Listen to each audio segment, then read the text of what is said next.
Hola, hola a todos. My name is Estrella, and I am the founder, podcast host of Cafecito con Estrellita, a Latina space that is catered to all of you. Gen Z, I just want to remind you, in case you didn't already know, but you should know, you are the future. You are the reason why we are all here today. And without you, none of this will be possible. And with that being said, I would love to share this impactful message that not only myself, but also all the wonderful teams that came together to make this podcast happen. Latinos are the largest ethnic groups in California. We are one of the most powerful voting blocs in this state, and yet we are still consistently underrepresented. Our voices are essential to the outcomes of these races, and too many times it goes unheard. So, the question we are here to sit with today isn't just did you vote? It's a lot bigger than that. And we all know that. What does it truly mean to be civically engaged right now? Think about that. As a young Latino, what's really on the line? How do we cut through the noise to understand what we are being asked? We are not here to tell anyone who to vote for. We are here to make observations. And with that being said, I would love to turn it over to our amazing panelists so that they can introduce themselves. Woo! Let's go. Marlene. Hi, everyone. My name is Marlene Ramirez. I'm a political content creator and also someone who really cares about making policy accessible. A brief intro about me. I was born and raised in Long Beach, California. I'm a first generation Latina, and I got my start making content about higher education and what it means to be the first in your family to break barriers. But I also understood what it's like to be systems impacted and seeing how policy has impacted my family from incarceration to homelessness to just living in poverty and what that cyclical poverty, how it affected my family and myself.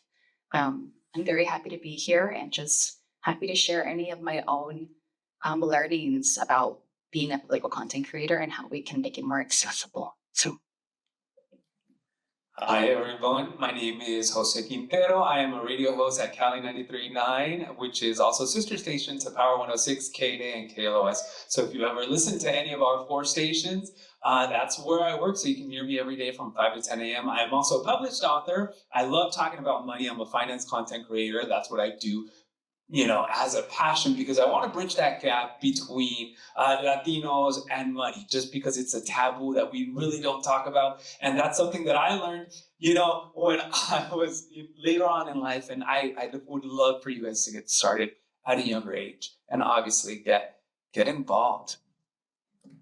Muy buenas tardes a todos. Good afternoon, everybody. My name is Jorge Chavez. I'm from the beautiful city of Bell Gardens out in Southeast Los Angeles, or CELAT as we call ourselves. I'm a council member there, former mayor, two-time mayor of my hometown. Born and raised in CELAT, really live, breathe the struggle of what it means to come from Southeast LA. We're 7 small cities: Bell, Maywood, Cudahy, Bell Gardens, Southgate, Linwood, and Huntington Park, and 20 incorporated areas: Florence, Firestone, and Walnut Park. Right? If we look at the inequities, the injustices, you name it, from education to air quality to access to clean streets and roads and whatnot. I mean, we're the most impacted, not only here but throughout the state. And I've been working consistently on those issues, trying to advocate for my community at all levels of government. I'm blessed to be in a position where my community has allowed me to represent them. I've been elected since 2020, since the pandemic. I ran when I was still an undergrad at USC. I got my BA in poli-sci, got my master's in public administration, and then I entered the labor world. I did political organizing with SCIU, represented janitors, represented security officers, represented fast food workers. I'm proud to say that one of the proudest things that we did was raising the minimum wage for all fast food workers across the state of California to $20 an hour.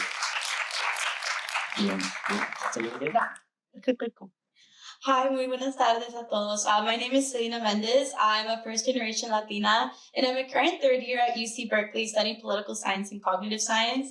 I'm also here with the Brown Issues chapter. I make content with them as well as a political content creator on their end. I'm also a representative of our ASCC, which is our student government. I currently serve as our #1 Latina community endorsed ASCC senator representing the Latina community at Berkeley. And I was just recently elected to be our external affairs vice president. So being able to work on local, state, and federal initiatives. I'm a community organizer at heart, and I'm really, really excited to be here with you all today. Muchas gracias to all our panelists. I'm so excited for all of you to learn from them. Truly an honor. And once again, I just want to remind, in case I didn't, this is a safe space. We are here to learn. We are here to collaborate. We are here to engage, because being able to learn in a safe space is power. It's that reminder that knowing we can share, we can ingest, and then take what we ingest to make a difference in the world. That's why we're here. So we're just going to go ahead and get started with, how did we get here? All right. So this is what I'm going to do. So for each, because we have 4 segments, and I'm going to have 2 lovely panelists at a time answer each segment. Does that sound good? Awesome. So I'm going to go ahead and start with Jorge specifically. And if anybody wants to jump in, please let us know, because sometimes when we have some gems, we just want to share them, you know? All right. So Jorge, let me ask you this. What was the moment or experience that made civic engagement feel real and personal for you? Thank you for that question. Something I forgot to mention in the intro was I just want to thank you for the opportunity to be here. It really means a lot, not only knowing that I'm representing my community of Bell Gardens, but really, again, Southeast LA. I think the first thing that I think of when I had that first impact when it came to civic engagement was like when I was 15, I used to be part of the environmental justice movement, EJ movement. Coming from Sela, we breathe some of the worst air across the nation. And I worked with ECR's Communities for Environmental Justice, who still to this day I still work with them on policy. And I remember we used to roll on our bikes. We used to get at the LA River, go down to the Gateways Council of Governments meeting out in Paramount, and we used to shut the meeting down because they were trying to expand the 710 freeway, right? Which is a Long Beach freeway, connecting the Sela cities, ends at Alhambra and goes all the way down to Long Beach. At that time, we were pitching, or the community was pitching for Community Alternative 7. It wasn't going to expand the lanes. And, for the longest, that was sort of my first breath of what it meant to be civically engaged, what it meant to go in and attending those meetings and, doing public comment and public input and doing surveying, right, educating the community. I think that was my first experience. And it's crazy how it all works out, because 7 years later, after that moment, now I get to serve on that board, right, and I get to advocate on behalf of those principles, those experiences that I went through to now represent them on that board. Times change, right? Those folks, some of the folks that were there are no longer there for good reason. And at the end of the day, I mean, now it feels, it's comforting knowing that the nonprofits, the CBOs that work on issues like EJ and the EJ movement know that they have partners that they can rely on boards, such as the Council of Governments. That was my first experience where it really hit me when I was like 14, 15. Thank you so much for him, and not only just for sharing that, but just knowing that you are one of the many Latinos who are just doing work out there. We love that. Round of applause for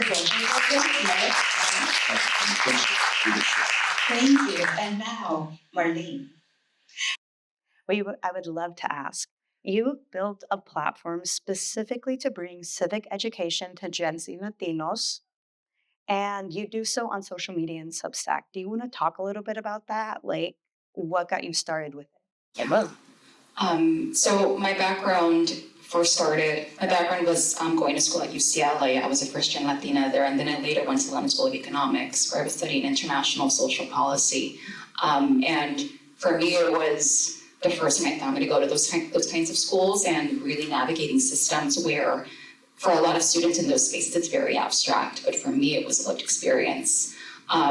And that kind of really motivated me to start posting more online about what it's like to be in rooms where people don't know about SNAP benefits. People don't know what it's like to live paycheck to paycheck, or have siblings who are in public housing, or have siblings who are incarcerated. And so that really motivated me to post online and share my experience, because all you really ever see folks who talk about policy or politics are white folks. And I really wanted to be someone who could be that bridge and make those connections more legible online and let other Latino folks know, hey, we are in these spaces and our voice is just as valuable, if not more. So yeah, that really started my journey online, and I've grown a really great audience that I'm so grateful for, and I'll continue to try to break down policy and politics. But it was being in those rooms, in these elite spaces, that really galvanized me. Thank you, Marlene. And so, a follow up question with that, especially given the fact that we have so many like minded, strong minded Gen Z audience members here. And keeping that in mind with this follow up question, social media is such a powerful tool. Hence, it's one of the reasons why we're here today. And with that said, what advice can you share with our Gen Z leaders about getting on social media, sharing their knowledge, not just their lived experiences, but also what they learn in the university setting, what they learn with their outside work, outside of school, to really make a difference the way that many of you have using social media? You know, I think a lot of people have this misconception that if you want to post online, you need to be more explicitly political. I think there's been a lot of conversation and discourse in creator spaces, in new media spaces, as they call it, about what it means to be posting content that isn't really political. If you have a niche that's culture related, style, cooking, gym, please post. I think when you're building an audience that's really authentic, you don't have to specifically niche yourself down. And if anything, you have much more of a say in being able to influence them, and be able to have more, how would I say, more of an impact on like their political views. And so if you're Gen Z and you're in this room and you've seen how content has become much more important in political spaces and political campaigns, it's because people have those authentic audiences. And I would encourage you to post whatever it is that you feel resonates with you, and you'll be able to really change discourse online through that way. So Thank you so much. And you heard that, everyone, especially given the fact that social media is one of the most accessible tools out there, and all of you have so much knowledge and experience to share that can make a difference for someone. So thank you so much. We're going to go ahead and roar to our second segment, which is Health Beyond the Ballot. And I'll go ahead and start with Jorge. No, I'm so sorry, Jose. Two J's. I have the honor of having two J's, but of course, overlap for a second. Hey. So, going on with all of that, there's a lot of messaging that tells young people voting is the most important thing you can do. Do you believe that? Or is the framing incomplete? Oh, that's interesting. So, wait, can you repeat it again? I want to make sure I understand it. Definitely. There's a lot of messaging that tells young people voting is the most important thing you can do, because it's true. Like, you'll just hear vote, vote, vote. But what are we missing there? You know, because it's like, okay, I should vote, but how do I know who to vote for? Well, I think, I think that's a good question. But when you tell people to just vote, and not give them the foundation or the tools in order for them to do the investigation that they need, I think that's where a lot of people fail. I know for radio, we tell a lot of people where to vote and give them resources and local polling places, and I think that's sometimes the messaging that we forget to give people. And every time politicians come to the radio station and they're there to promote specifically voting, I always try to insist, hey, but where can people find information on local polling places? And I think that's sometimes the messaging that we forget to give people. And every time politicians come to the radio station and they're there to promote specifically voting, I always try to insist, hey, but where can people find information on local laws, local government, not just on a national level? And I know they send out mail ballots with information, and sometimes we overlook those, but I really encourage people to take a look and see what is in those ballots and what propositions are you going to be eligible to vote for, depending on your district and your community. Thank you so much. And again, even also mentioning the fact that in your current job, me, when I was a first-time voter, and feel free to chime in, anyone, I was overwhelmed there was just so much information. I didn't know what to choose or what not. But for me, it wasn't until I was at my local community college and I just asked my peers around me who were like-minded to one another. And through those conversations, we just learned from one another. Hey, maybe consider this approach, consider reading this and going from there. So thank you so much for sharing that. And I just want to add to that, like, I know you do content creation, for all this like political stuff. And I'm sure when you read the ballot, sometimes yes means no, no means yes. And I still think that there's a gap to be bridged there on social media, whether you do it or somebody else does, explaining everything on those ballots, because they can be confusing. Absolutely. And I think there's been a lot of political content creators who focus more on like national politics, which is very important. But I also think local politics is where it's gotten a lot more attention, like renewed attention, because of Zoe Montani's win in New York. And so I try to make politics much more accessible, focus more on the hyper local. But you're right, there is really a gap with content creation and its focus on the hyper local level. I'm someone who was a staffer before, worked for the city of LA and city of Long Beach. And so that kind of also helped me to post more content about local stuff. But yeah, please don't think that if you are making or want to make content that you have to focus on the more national discourse. That's very, very important. What's happening with Congress members at the federal level, but also hyper local stuff that's going to be impacting you immediately, directly, every single day. So I agree. Yeah. Thank you. So much wisdom. Muchas gracias. And now moving forward to our Selena, como la flor. I have a fabulous question for you. I'm so excited to hear. You've talked about the difference between advocating alongside a community versus on behalf of one. What does that mean in practice? Can you elaborate? Yeah, of course. I think specifically in this lens from student government, there's a lot of student representatives and even like in local and like federal representation where they try to speak on behalf of communities without having taken the time and consideration to truly meet with them. I think that, yes, we have these seats at these tables and we elect our representatives to advocate on behalf of us for these issues. But if our representatives aren't actively meeting with us and understanding our perspective, our lived experiences, they aren't accurately representing what we truly want and expect from these experiences as well. I think there's a lot that can be misconstrued and miscommunicated when it comes to people assuming what communities want. And I think that's why it's so important to actively meet with young representatives, young leaders in these spaces, in these communities. If me, myself, I don't have that lived experience or that background, how am I going to accurately represent and communicate that when it comes to advocating for like policy and legislation that impacts these certain communities?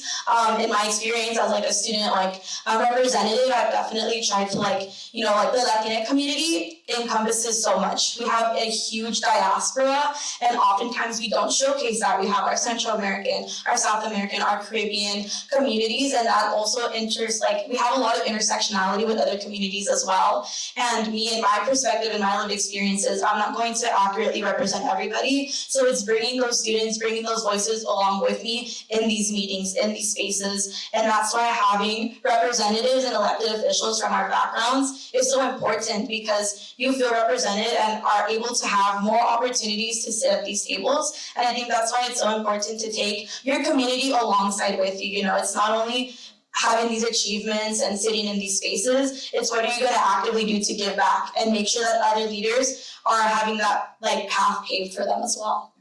Thank you. And so a follow-up question, based on all your line of work so far, what has been the most impactful way you've seen leaders give back?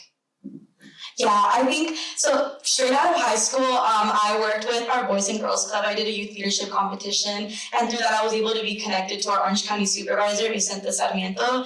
And through these experiences, I was able to work for the California Department of Public Health on a suicide prevention campaign called Never Bother. You guys have seen any billboards and things like that. And in these spaces, I've been able to see how mental health accessibility, and specifically, there was a youth advisory board, and that served to represent BIPOC communities and students students of diverse backgrounds for mental health accessibility, I was able to see firsthand how student leaders were able to talk on behalf of their communities and say, these are the experiences that I have. I lack these finances, these resources, these culturally competent care when it comes to mental health accessibility. And that's been a direct impact. We were able to reach over 20 million Californians and have one of the highest achieving records when it comes to a mental health campaign statewide. And I definitely see how important it is to include youth voices in initiatives that impact wellness when it comes to day-to-day life as well. Thank you so much. I appreciate that very much. Thank you. And I have a question. It's open for all four of you. Miriam Torres, a UCLA grad student, asks, what makes Gen Z different from previous generations when it comes to voting? Steve? I think they can see through the garbage. I think they are easier to spot somebody who isn't genuine just because they grew up with social media. So before, millennials, and I'm a millennial myself, by the way, we will probably believe a lot of stuff on social media. I mean, it doesn't mean we're gullible and whatnot, but I think you guys have had more access to social connections that it's easier to, see somebody who's just being very political versus genuine.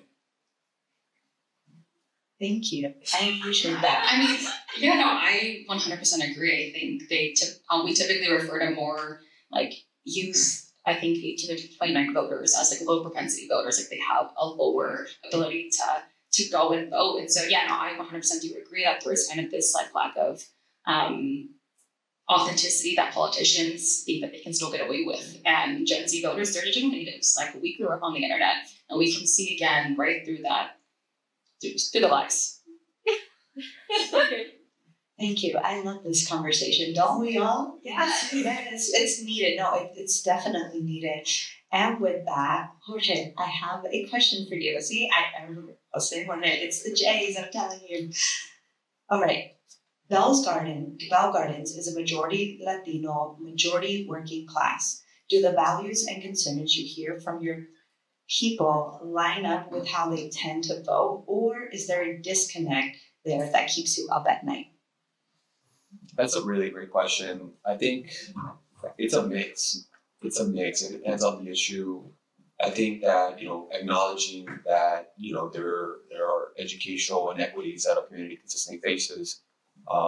Being a first gen, going to the high school there, Bell Gardens High School. I mean, I think, you see a lot of, back to the points that we're all making about lived experience, right? I think that my community is, when they go out and vote, they try to do their best when it comes to education. They try to do their best in absorbing as much information they can receive, or they try to receive, right? Because we're so busy, helping our kids with homework, picking them up from school, cooking, the 3 meals, working 2 or 3 jobs, ensuring that, we do our taxes on time. You name it, something as simple as that. And I just mentioned that because of the April 15th deadline. We have so many things that we have to prioritize that by the time we get to voting, it's not even top of mind. I represent a community that's about 40,000, give or take, in population.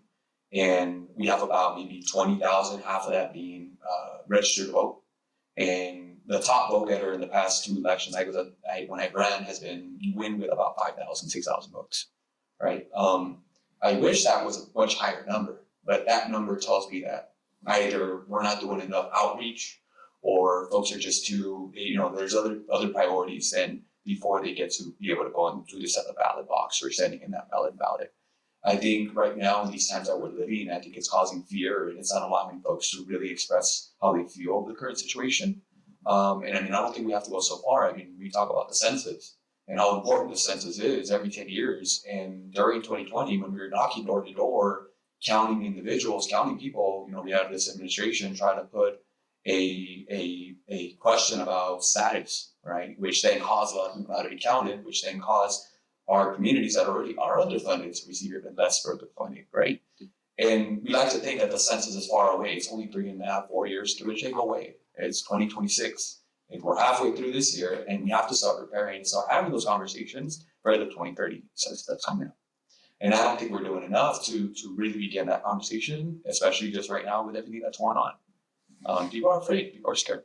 They are, because just bringing this conversation to light, it's planting the seeds. We're helping the seeds expand even more, because a lot of the time too, unfortunately, this could be something someone hears for the first time. But whether it's their first time or they're living it, these conversations need to happen if we want the appropriate change. Now for me, and again, feel free to chime in, I would just love to know from you, based on your professional lived experience, what stood out to me was when you mentioned, should we consider increasing our outreach? I love that. And in your ideal world, what would that look like? And if y'all want to chime in on outreach, I think it's wonderful, because I think we live in a time where outreach can be anything, not just with town halls or door to door, but also utilizing social media in creative ways. So take it away. Yeah, I think it's spaces like this that are important. I think it's conversations, using our own platforms, but also being honest and acknowledging that we all have our own biases too, right? We all have a perspective and an agenda that we're setting forward, and it's very, very difficult to just kind of present the facts of what they are. Even just something as simple as the way we speak it or the way we interpret that information could be the deciding factor whether or not someone decides to vote one way or the other. Especially as myself being an elected official, I have a presence. I have I'm known for things, or I decided I have voting patterns, and people can sort of determine how or what my position is on certain items. So it's very difficult for me in my capacity.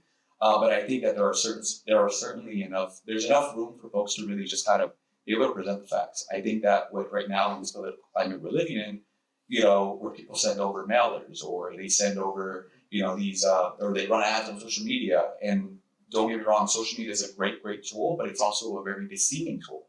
And how it can be used as a way to trick people and be very sly and sneaky to try to interpret the message that's really completely the opposite of what you're trying to do. So I think we have to do a lot more education. I think that there needs to be a check or some sort of, ideally a commission that can really determine what's factual and what's not. And I appreciate what social media has done in terms of even as something as was checking flyers. Like, I noticed that when we uploaded a flyer one time, it said like AI modified now. And I think that's valuable. And I think we need to put those kind of systems in place, because you don't know what's real and what's fake. And believe me, and there's videos that people post, and it looks really real, but it's reality. It's an AI video, and that's really dangerous. I don't know what to expect in the future when it comes to this whole AI thing. But I think that just like anything, too much of something is bad.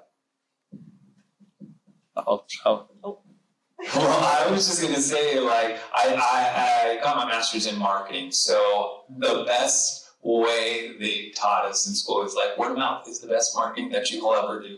So unfortunately, like you said, AI and social media, it's a double-edged sword. I love posting on social media, and it's a great way to get information, but I feel like sometimes with political content, people will overlook it and they won't see it. And especially within our community, we are Latinos, we love community, we love to comadrear and talk and chisme. So it's easier for our community to go door to door and just explain to them, hey, this is the initiative, that's what I would suggest, right? I don't know about you, like how do you see it at Berkeley? Yeah, I was going to say, I feel like Berkeley is such a politically active space, but even then, like, coming from a first generation background, it was such a shock for me to come into these spaces. Like, I felt that I was uneducated in a lot of different topics, and like that was the expectation at Berkeley. And I think this is like what came to mind when we were talking a little bit about like the expectation for voting. I think voting is such a privilege. I think a lot of us come from backgrounds where our parents do not have the education, do not have the experiences or the knowledge to understand how important their vote is, or if their vote truly in fact will make a difference. Because I have a lot of family members that are like, oh pues eso no importa, like it doesn't matter, like what will one vote do? And that truly comes down to the numbers and the systems in place. But I think it goes back to these institutions and these systems were not built for people of color and people that come from these backgrounds and these diverse thoughts. And I think like even at an institution like Berkeley, I find myself like falling behind on a lot of things, or feeling like imposter syndrome, feeling like these spaces were truly not made for me. And that goes to same with like politics. And when it comes to voting, it's like, they make things inaccessible, and that's on purpose. because people from more affluent backgrounds, a lot of people who have parents who have come from higher education backgrounds, they instill this value and this idea in their children that voting is important. And as someone who grew up on having to focus on basic needs and having different things, it is such a privilege. And voting is something that's so important, but a lot of our communities do not understand the impact because we haven't grown up or, have that education and that knowledge to understand the true impact of it.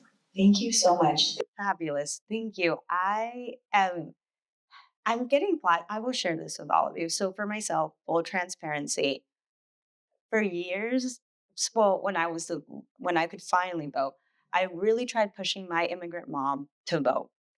It was a journey for sure, because very similar to how Jorge shares, my mom worked 2 jobs, and it's me and my sister, we're 4 in total, so it's a whole thing. I'm sure a lot of you can relate to. So it was a lot of pull and tug for many, many years. And it wasn't until one year,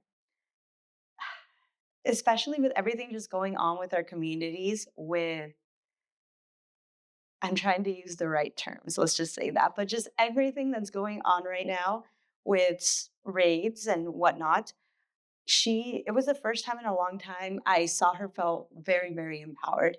And it's to the point now that she she'll go to her library, or she'll start following more political like creators, because she wants to learn, she wants to engage. And for me, especially having this pull and tug with her for so many years, I feel like, wow, i I finally saw the fruit of my labor. Imagine how much more I can do if I keep going. And I really wanted to share that with all of you, because I feel like sometimes it can feel so discouraging, especially when you want to teach someone about or educate somebody, our loved ones, about politics, and they're maybe like, oh, it's boring, oh, it's not fun. But it's just, as long as we keep going, no matter what it looks like, eventually, even just that little seed, it will sprout. And that's what we want. So thank you so much, everyone.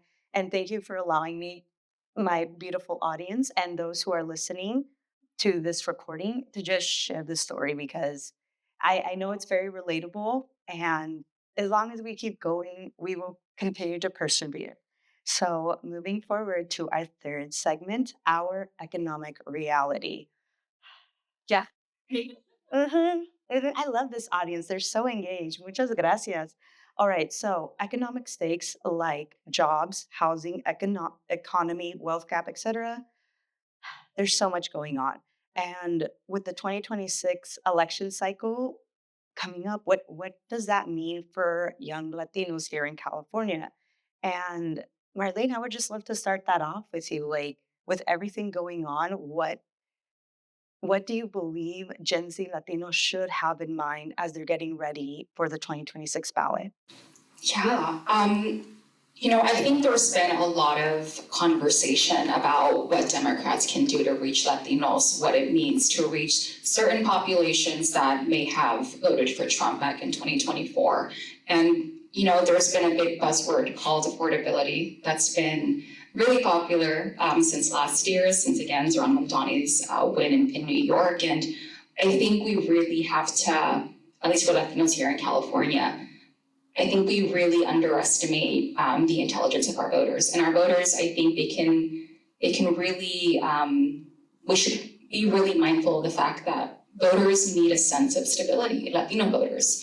We need to have political language that can really reach voters who care about the bread and butter issues, about their city infrastructure, about them being able to have food on the table.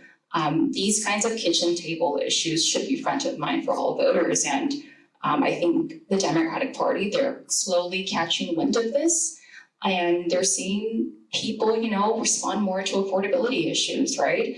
I do again want to reference Mamdani's campaign. A lot of folks in the Democratic Party, they would like to point to his win as proof of social media vibes, right? I think it's proof of his policy platform and how it resonates with everyone across class brackets, across different demographics.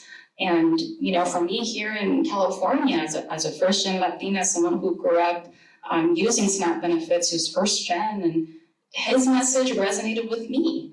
I'm like, that's my mayor.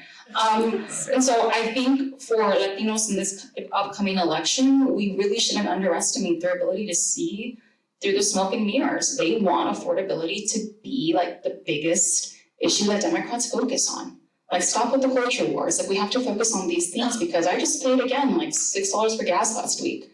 Like, we are struggling, and we need a party that can really reflect that urgency.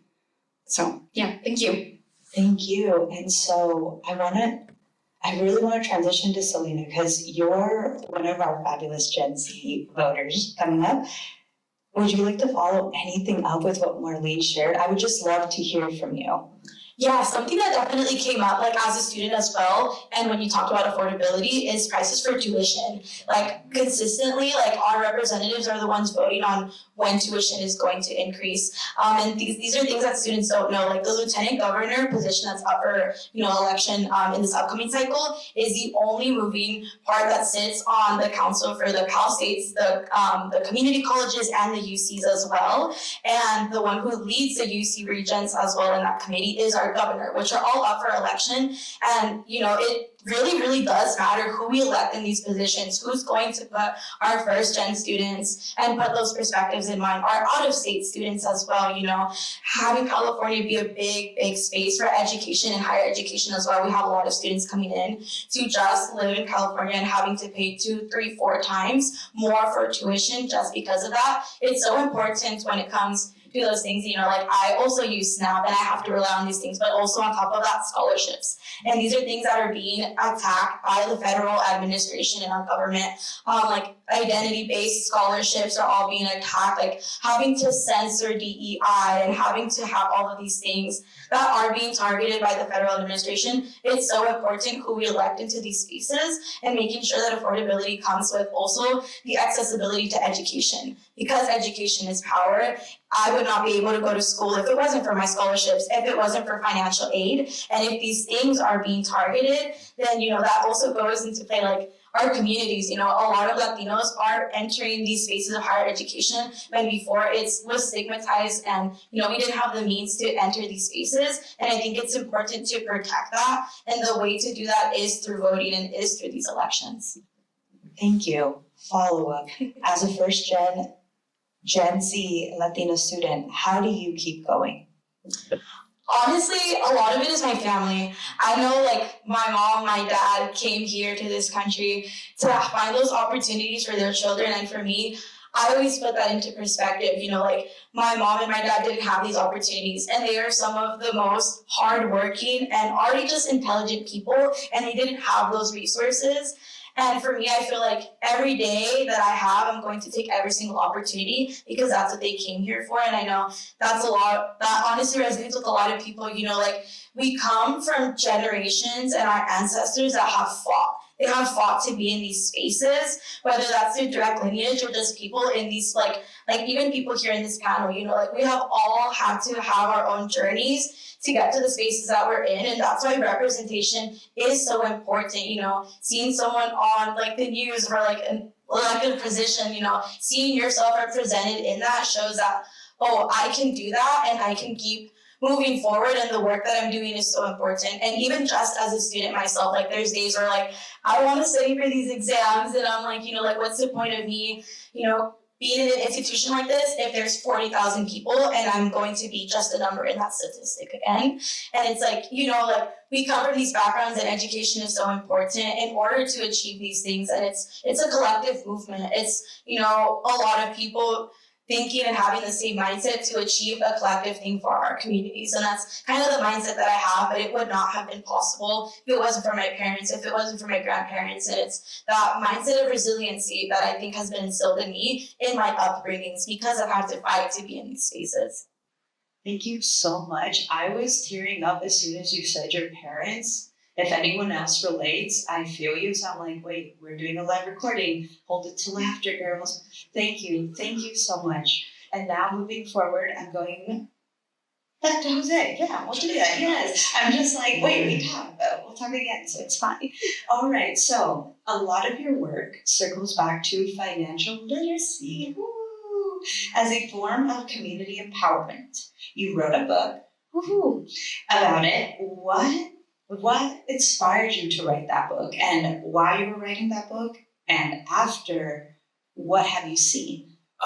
Well, thank you so much. Yeah, so finance is something that I studied business as an undergrad, and I did not really pay attention to my accounting and my finance classes there, because I was like, hey, I'm a marketing major. This is like the advertising, graphic design aspect of it. But as you start getting older and you start realizing how money really affects your local community and on a national level, you start realizing, hey, in these words like inflation and how they start lowering the value of your dollar. Then you start looking into like, hey, high yield savings account. So I knew with my community, they needed something that they could read and they can talk to their kids. So my first book, Estrellita Dinero, which I wrote it thinking of my parents who came to this country not knowing and still really don't know a lot of English. So I didn't really write it for the first generation students or Latinos here, because I'm like, there's so many resources already in English, but there's not enough resources of talking about money here in the United States completely in Spanish. So I wrote it in Spanish,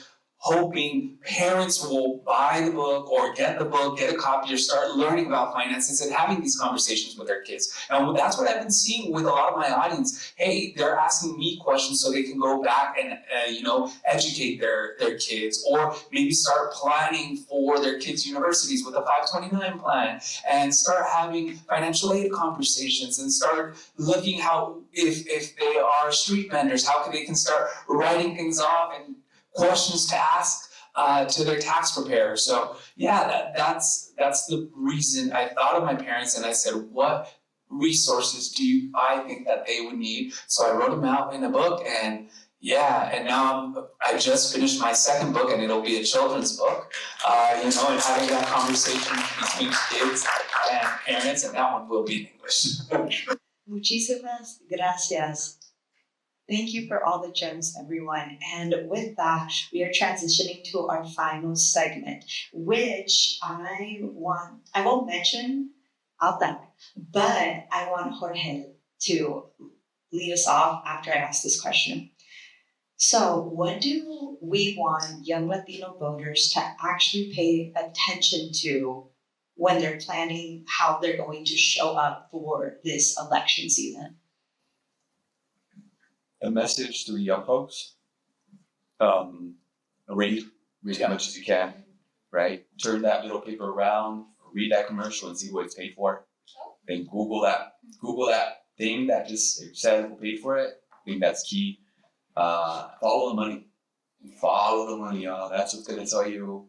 It's gonna tell you the who, what, when, where, why, and how.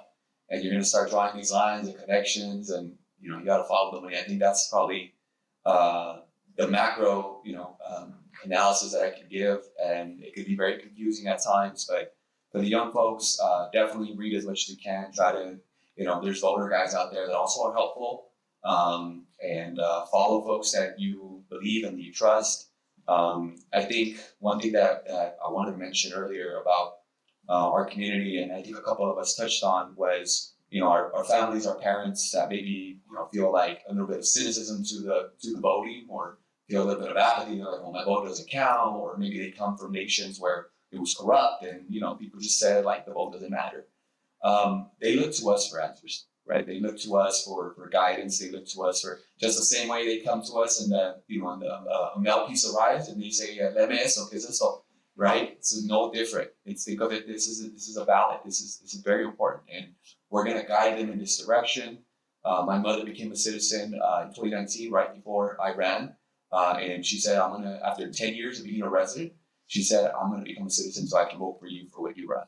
So I think that was, it had to take that, right? Enough of she's like, no, I don't know, mi residencia. And I said, all right, let's do it. So you would see her day and night while she was showering, while she was cooking, listening to the flashcards, right? Of like the questions, 100 questions of citizenship. And, thankfully, she became a citizen. And she said, she's very proud of the fact that she said, she's very proud of the certificate. It was at the convention center where we had a ceremony.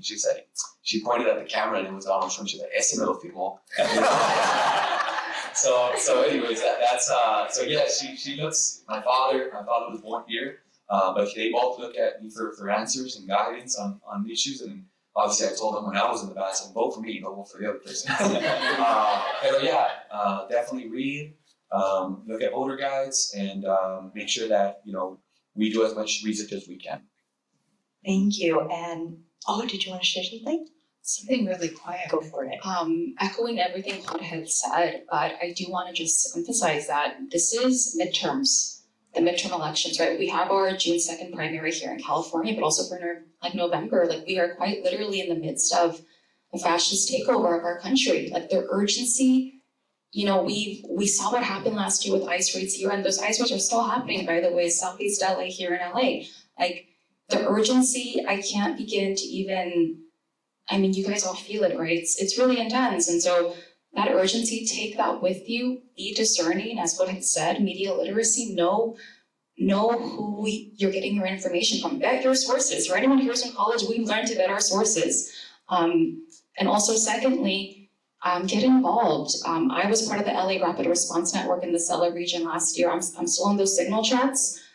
Please know who your local council member is, know who your local mayor is. There are 88 cities here in LA County and unincorporated areas as well.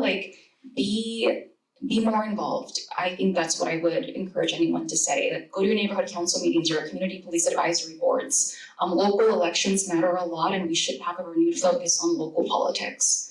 So yeah, guys, it's really, really crazy right now, but June 2nd matters a lot.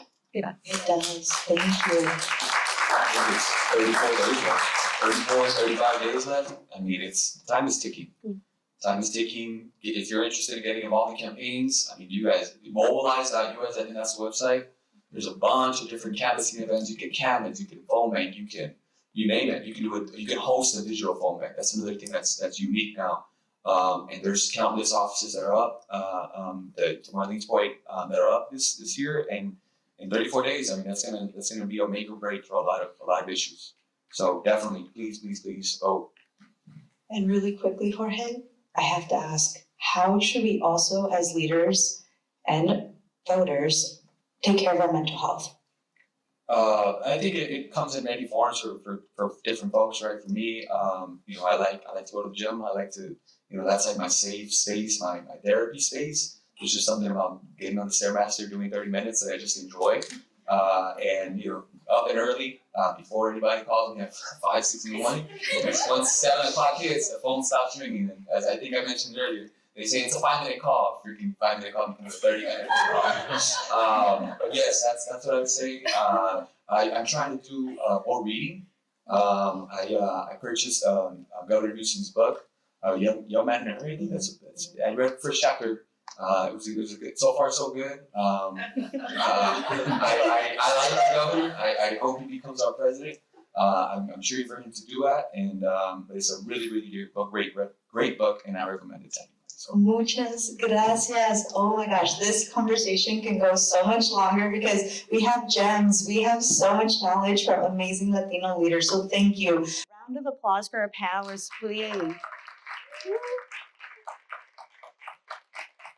And yes. And in case you didn't know, or I didn't say it as loud as I should have, this podcast episode is going to be it's recorded, but it's going to be published on the Cafecito con Estrellita YouTube and podcast channel. Please share it with your friends and loved ones because this could be the episode that makes a difference in how they want to pursue their voting trajectory. So thank you so much. Thank you so much to our partners. We couldn't have done it without you. Muchísimas gracias todos. Take care. Get home safe. Adios. Yeah.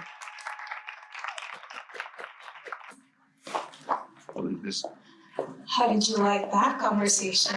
Yes. Thank you so much to Estrellita, Marlene, Jose, Jorge, and Selena for sharing your lived experience, your professional experience, your time very generously with us tonight. We appreciate it and the really deep engagement by all of you. Shout out to the audience members who sent questions. We did incorporate a few. We wish we could have done more. We could be here for 3 hours. My name is Nora Preciado. I'm the COO and partner at Sinu Strategies, and we're a social impact, government relations, media relations company that really wanted to be a partner in this event tonight. We usually partner with organizations like Unseen and many others that are doing meaningful work in the Latino and other communities of color. So obviously when Sonia and Unseen came to us with the idea for this event, it was a very easy yes for us because we knew that this conversation is needed. We hope you really enjoyed it. We wanted to create a forum that really brought in young voices because they are the future of California, right? And we wanted to make sure that we were asking the right questions about who has power, where does power lie, what does the economic reality look like for us, for you all, for young Latinos, and what is really at stake, right, for all of you, for all of us here in California as we head into the 2026 election cycle and beyond. So as Estrella mentioned, the feature episode on Cafecito with Estrellita will be probably airing in a couple of weeks. You all will get a notification about that so that you can check it out, and we're hoping that you can share it with everyone you know, because I think it was a great conversation that we want to share with all our friends, family, to just kind of learn and get excited about what's at stake for us. And last, I do want to give a very special thank you to the Democracy Center for hosting us tonight. Please.